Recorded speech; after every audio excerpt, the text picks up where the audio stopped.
The Honorable Charlie Crist, the governor of Florida, in his policy and budget recommendations for fiscal year 2010 and 11, had these budget highlights: keeping Florida's economy vibrant, investing in Florida's workforce and infrastructure, continuing Florida's educational excellence, strengthening Florida's families, keeping Floridians healthy, preserving Florida's natural resources for generations to come, and protecting communities and preserving peace of mind.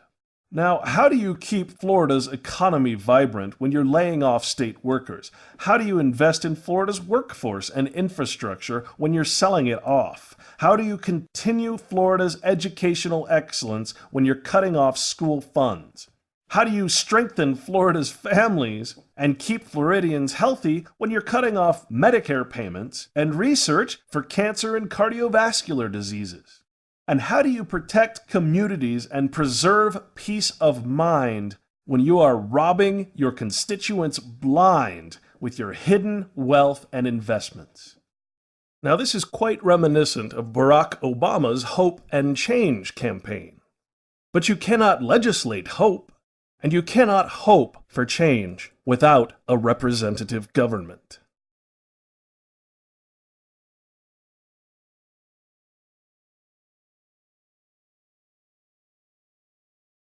Now, in Florida's case, I decided to pull up not the actual comprehensive annual financial report, which would have just told you how much money it actually had, but in this case, Florida is one of the exceptional states that actually lists out its investment holdings in a long list.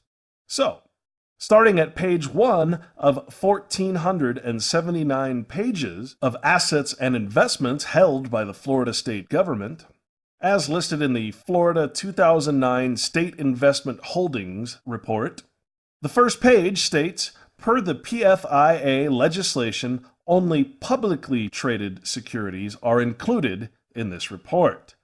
Privately held securities are not. So the following are just the investments that the state of Florida, the one individual government called the Florida state government, with its own individual CAFR, these are its investments in publicly traded companies. Now, I'm just going to go through pages of investments and read you some of the companies that you might recognize. Starting on page 101, we see that as of June 30th, 2010, the corporate government of the state of Florida owns $558,771,266 worth of Johnson & Johnson stock. Here they have AT&T stock, $504.5 million. Here's Apple Computers, or Apple Incorporated, at $773.8 million in stock investments.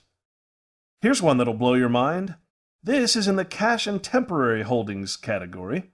Listed under Other, this is cash holdings, and it is listed at $6.7 billion. That right there is enough to pay off the budget crisis that Florida states that it has, just with this extra little bit of cash that it lists in its comprehensive annual financial report, the State Investment Holdings, for 2009. Not to mention all these other investments that are scattered throughout these 1,479 pages.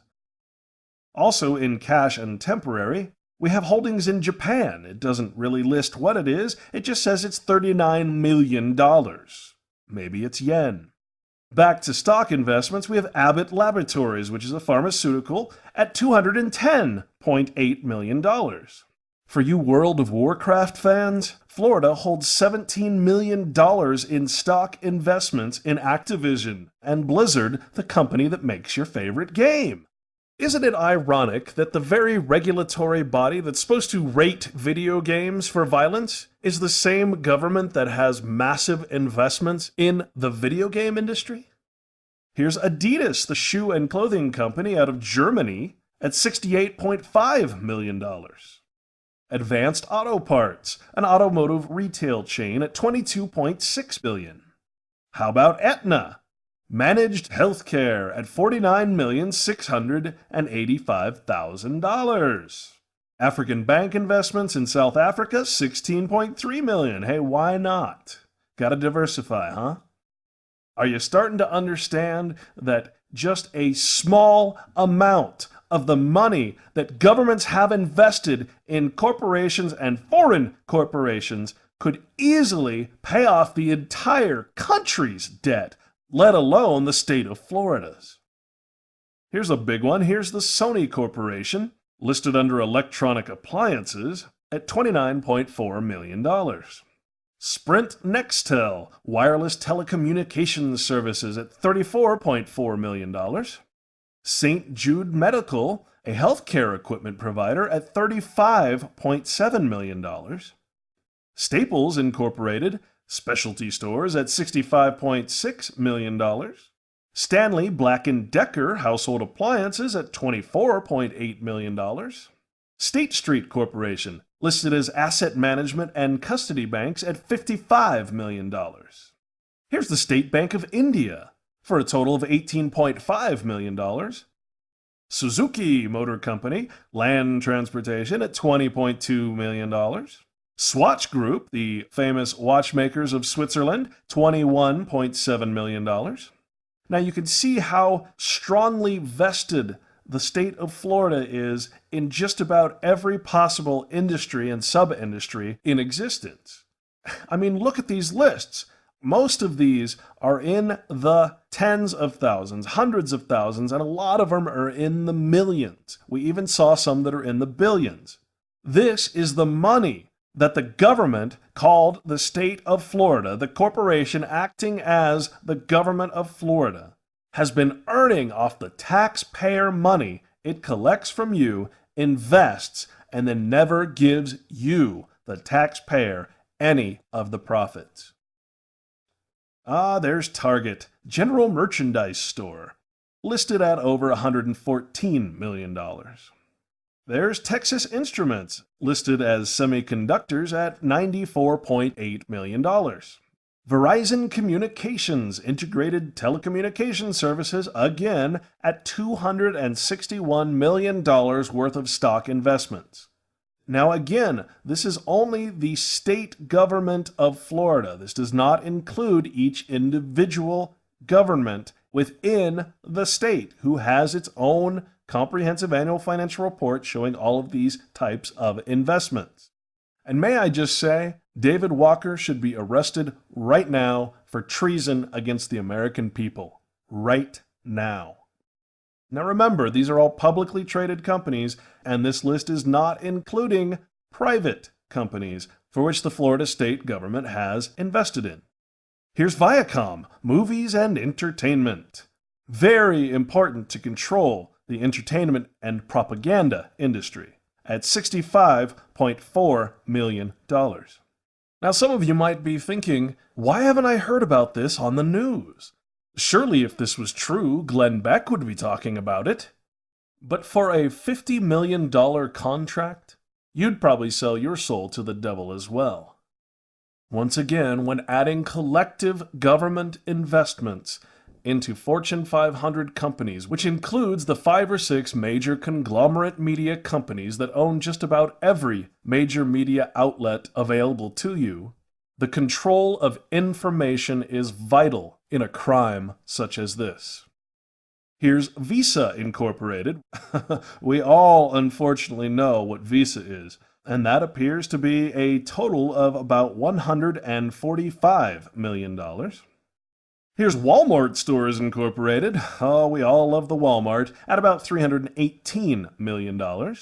Wells Fargo, well look at there. Florida owns a major stake in my bank. $413.4 million. Here's Yahoo!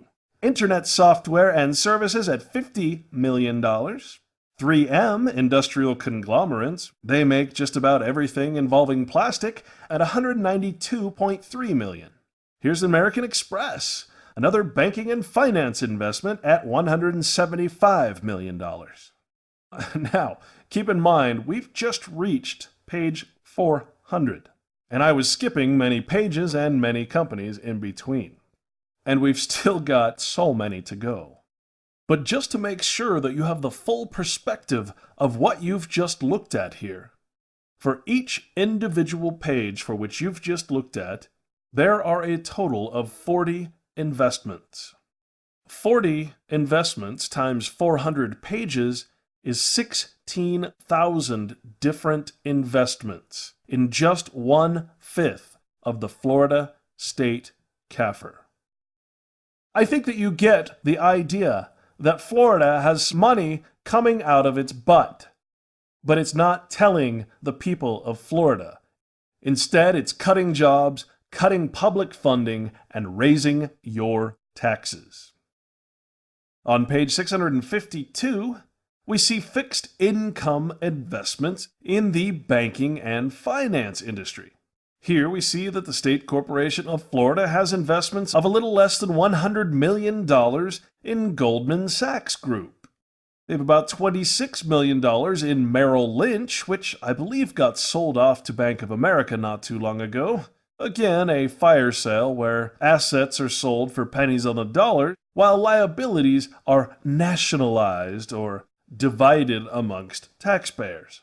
We have about $35 million in Morgan Stanley and about $35 million in Wells Fargo. On page 677, we see that Florida's combined holdings in just its SP funds are about $21 billion. Now, to give you an idea of how Florida has not put all of its eggs in one basket, let's take a look at how diversified its investments are within different industries. We have oil and gas equipment services, multi-utilities, electric utilities, investment banking and brokerage houses, land transportation, regional banks, diversified chemicals, industrial machinery, internet software and services, communications equipment, education services, pharmaceuticals, electric power and gas, electric appliances, healthcare services, food retail, and of course you can't invest in oil and gas without having some place to store and transport it. And of course before you store and transport it, you have to have oil and gas exploration and production, reinsurance as well as regular insurance, and of course household products. Now this is just the diversification of one page of all of these investments.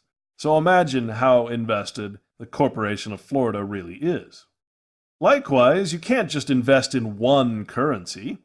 Therefore, the State Corporation of Florida has invested in many, many different countries, including Australia, Brazil, Canada, the Czech Republic, Denmark, the United States, of course, the European Union through the euro, commercial paper, which probably amounts to junk bonds, China, Hungary, Israel, Japan, Malaysia, Mexico, Morocco, New Zealand, Norway, Peru, the Philippines, Poland, Singapore, South Africa, and South Korea. And of course, we can't forget the superb bankers of Switzerland, Taiwan, Thailand, Turkey, the Queen in the United Kingdom, Germany, Malaysia, Belgium, France, Portugal, Argentina, and even Jordan. And of course, if you're going to invest in a specific industry, you don't want to put all your eggs in just one company. So let's just take the healthcare and pharmaceutical industry and see who Florida has invested in. Here we have Astellas Pharmaceuticals, and of course AstraZeneca, that's a big one at $3.4 million, Abbott Laboratories, Allergan Incorporated Pharmaceuticals, Baxter International Healthcare Equipment, Bayer AG out of Germany. Now, of course, Bayer broke off from the Nazi conglomerate company IG Farben, which supported the Nazi war effort in Germany during World War II. We have BioVale Corporation of Pharmaceuticals, Beckman Coulter Healthcare Equipment, Boston Scientific Healthcare Equipment, Bristol Myers Squibb Pharmaceuticals,